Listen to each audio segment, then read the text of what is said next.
Hali ya kiusalama mashariki mwa Jamhuri ya Kidemokrasia ya Kongo DRC inaendelea kuwa tete, huku taarifa mpya zikieleza maendeleo katika maeneo ya Minembwe, Kavumu na mpakani mwa Uvira kuelekea Bujumbura.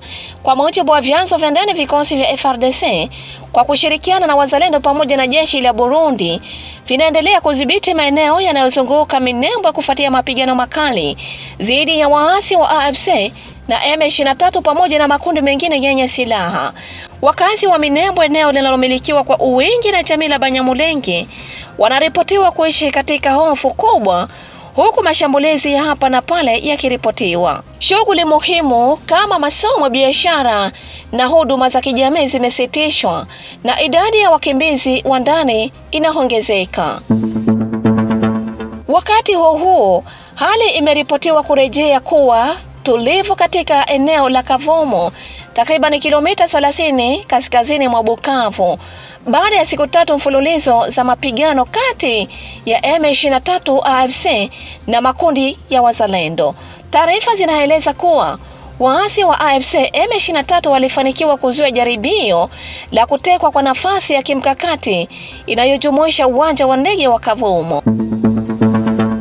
Tarehe 22 Februari mwaka 2026, baadhi ya wanajeshi wa muungano wa AFC M23 wameripotiwa kukamatwa na vikosi vya wazalendo vinavyoendelea kukabiliana na waasi hao katika eneo la Katoi, mashariki mwa Jamhuri ya Kidemokrasia ya Kongo DRC.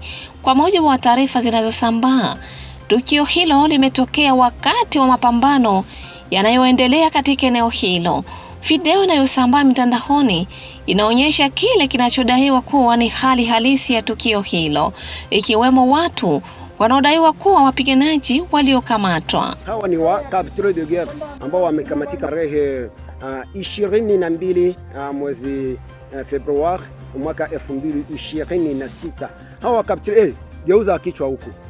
Mnaona 1 2 3 4 5. Kuna mwingine naye blesimu yuko pale, nitakuja baonesha 6, na mwingine pale nyuma mwenandala yeye alishapoteza ufahamu pa mashariki mwa kidemokrasia ya Kongo. Bila shaka kuna wale ambao wanaendelesha operation hivyo, wazee wa Kongo kama vile mzee mazingira. Mnamuona pale kabisa, yeye jana aliwahi kufanikiwa kuzikamata silaha nzito kama vile PKM na hata na AK-47, PKM2 na AK-47 6. Kwa leo silaha hizo tuko nazifunga sawa makuni, kila soda na beba 2. Ni kusema wazalendo wanafanya kazi ya ziada sana, na mshauri wao mzee Ngirira hapo kabisa mnamuona anasema eti hadi turudi kwetu, hadi udongo ya Kongo tena irudiane heshima yake. Mnaona ndio hawa wanatoka kuwauliza hawa wa capture de guerre nini ambayo linawasukuma huko. Wanasema eti tulidanganyiwa sana na Sultani Makenga, ila na Sultani Makenga naye anatumika kama kibaraka ya nchi jirani ya Rwanda. Ndivyo ilivyo, mapambano inaendelesha kwa siku ya leo, kama vile kuanzia siku ya kwanza, ni kusema kesho wala juma kesho, siku ya kwanza tutakuwa tunafanya muda wa siku 7 ya kupigana bila kupumzika na kumpiga adui na kumchagi ahadi kumrudisha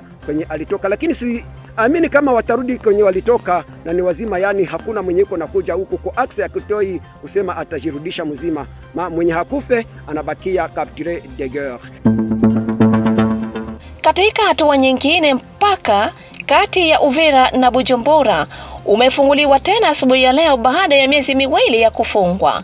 Kufungwa huku kulifuatia kuimarika kwa mapigano na kuchukuliwa kwa baadhi ya maeneo na waasi kabla ya kuondoka kwa kufuatia shinikizo la kimataifa.